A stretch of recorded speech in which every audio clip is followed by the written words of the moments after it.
The city of Baghdad formed two vast semicircles on the right and left banks of the Tigris, 12 miles in diameter.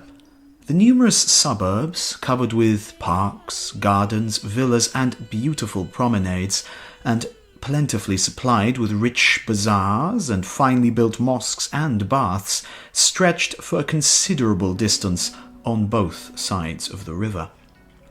In the days of its prosperity, the population of Baghdad and its suburbs amounted to over 2 millions. The palace of the Caliph stood in the midst of a vast park several hours in circumference, which beside a menagerie and aviary comprised an enclosure for wild animals reserved for the chase.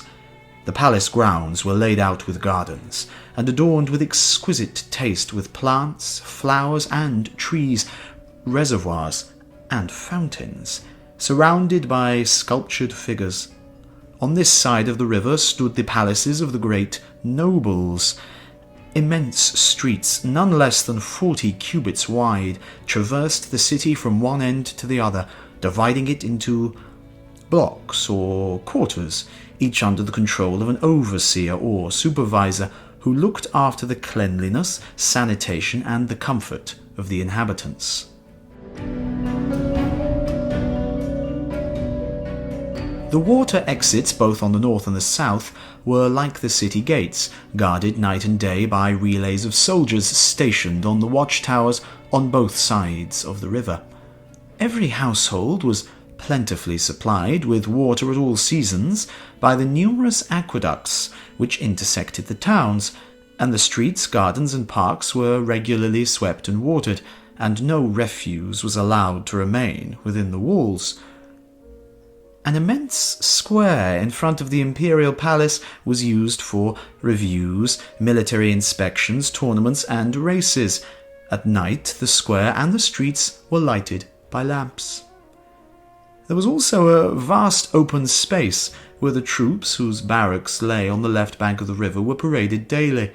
The long, wide entrades at the different gates of the city were used by the citizens for gossip and recreation, or for watching the flow of travellers and country folk into the capital. The different nationalities in the capital had each a head officer to represent their interests with the government, and to whom the stranger could appeal for counsel or help.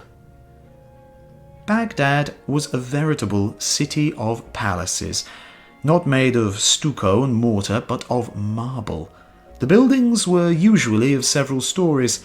The palaces and mansions were lavishly gilded and decorated, and hung with beautiful tapestry and hangings of brocade or silk. The rooms were lightly and tastefully furnished with luxurious divans, unique Chinese vases, and gold and silver ornaments. Both sides of the river were for miles fronted by the palaces, kiosks, gardens, and parks of the grandees and nobles. Marble steps led down to the water's edge, and the scene on the river was animated by thousands of gondolas, decked with little flags, dancing like sunbeams on the water, and carrying the pleasure-seeking Baghdad citizens from one part of the city to the other. Along the wide-stretching quays lay whole fleets at anchor, sea and river craft of all kinds, from the Chinese junk to the old Assyrian raft, resting on inflated skins.